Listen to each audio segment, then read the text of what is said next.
सुप्रभात बच्चों। आज हम सब लोग हिंदी व्याकरण की पाठ्य पुस्तक से पाठ 10 मुहावरे पढ़ेंगे। बच्चों, मुहावरों के बारे में आप लोग जानते ही होंगे।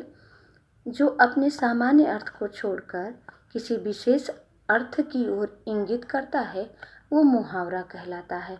जैसे कि आसमान सिर पर उठाना। बच्चों, क्या आसमान सिर पर सच में उठा लिया जाता है? नहीं, बल्कि किसी काम के लिए बहुत ज़्यादा शोर किया जाता है। जब आप लोग बहुत शरारत करते हो तो आपके पेरेंट्स क्या बोलते हैं?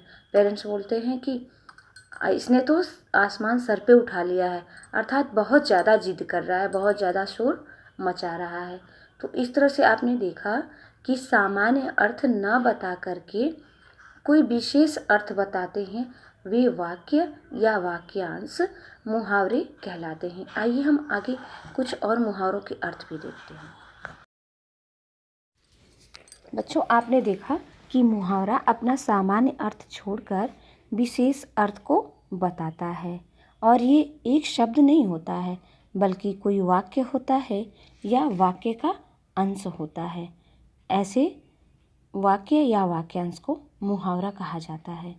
देखिए, कुछ बहुत सारे मुहावरे आपकी पाठ्य पुस्तक में भी दिए हुए हैं और इन्हें बहुत सुंदर चित्रों के द्वारा समझाया गया है।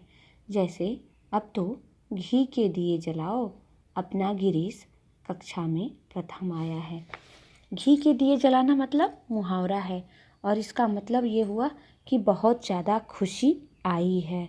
जब प्रथम आया तो खुशी बहुत हुई और खुशी को व्यक्त करने के लिए घी के दिए जलाना, यह मुहावरा प्रयुक्त किया गया।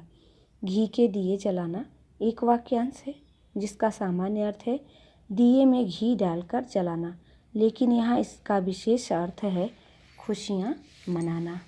देखो बच्चों, देखा आपने, मैं थोड़ी देर के लिए कक्षा से बाहर गई और तुम लोगों ने आसमान सिर पर उठा लिया। हाँ, कक्षा में आप लोग भी तो शोर करते हो ना। तो इस प्रकार से मुहावरा अपना विशेष अर्थ देता है, सामान्य अर्थ को छोड़ देता है। और बच्चों, मुहावरों का प्रयोग क्यों किया जाता है भाषा में? भाषा में मुहावरों का प्रयोग इसलिए किया जाता है ताकि भाषा सुंदर और आकर्षक लगे, अच्छी लगे। मुहावरे के प्रयोग से भाषा बहुत ही सुंदर हो जाती है।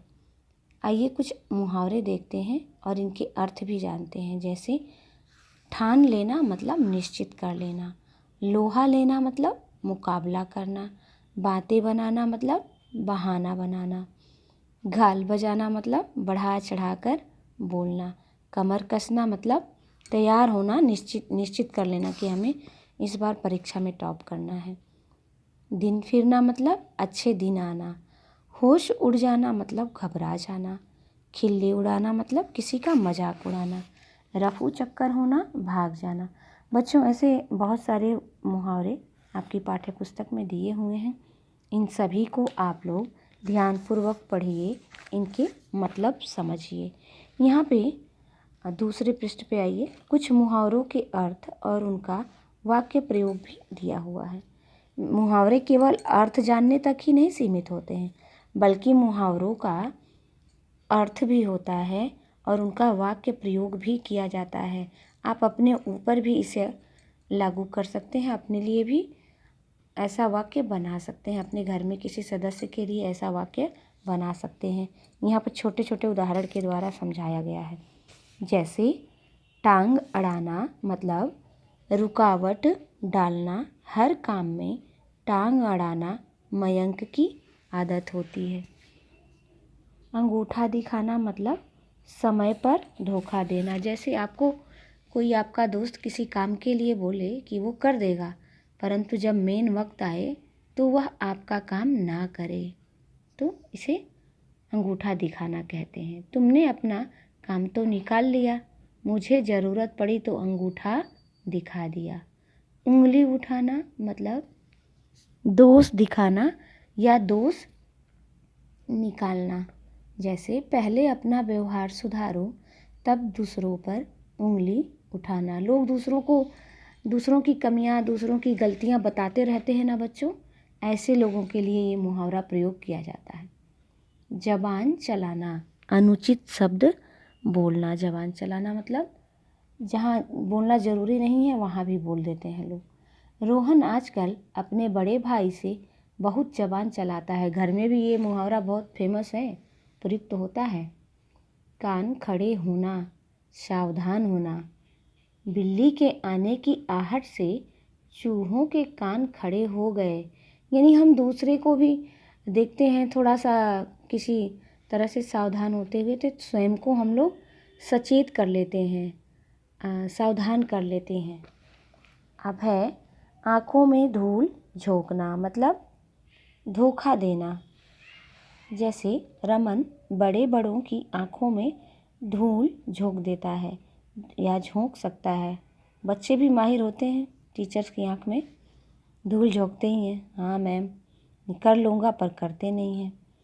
लाल पीला होना, बहुत क्रोध आना। लाल पीला होना मतलब कलर लाल पीला नहीं होता है, मतलब कि हमारे चेहरे के भाव बदलते हैं, गुस्सा आता है तो। मदन के हाथ से कीमती सामान टूटने पर माँ लाल पीला हो गई। बच्चों, आपके भी साथ ऐसी घटना होती है ना, कभी कभी कुछ नुकसान हो जाता है तो आपके घर वाले, आपके बड़े आपको डांटते हैं, तो लाल पीला होना मतलब बहुत गुस्सा होना। मुंह में पानी आना मतलब लालच आना, ललचाना। रसगुल्ले देखकर प्रवीण के मुंह में पानी आ गया। आपको भी तो चाट फुल्की देखकर पानी आ जाता है ना मुंह में, तो साधारण सी बात है। कान पर जूं ना रेंगना, किसी प्रकार का कोई असर ना होना। जितना भी समझा लो, राजू के कान पर जूं नहीं रेंगती। ओके। अपने मुंह मियाँ मिट्ठू बनना, अपनी प्रशंसा करना। इरफान तो आजकल अपने मुंह मियाँ मिट्ठू बनने लगा है। मतलब कोई तुम्हारी तारीफ़ कर रहा है या नहीं कर रहा है, तुम्हें कोई फ़र्क नहीं पड़ता है, तुम खुद ही अपनी तारीफ़ कर लेते हो। ओके बच्चों, देखिए इस पाठ में हमने क्या जाना। अपने सामान्य अर्थ को छोड़कर विशेष अर्थ बताने वाले वाक्यांश मुहावरा कहलाता है।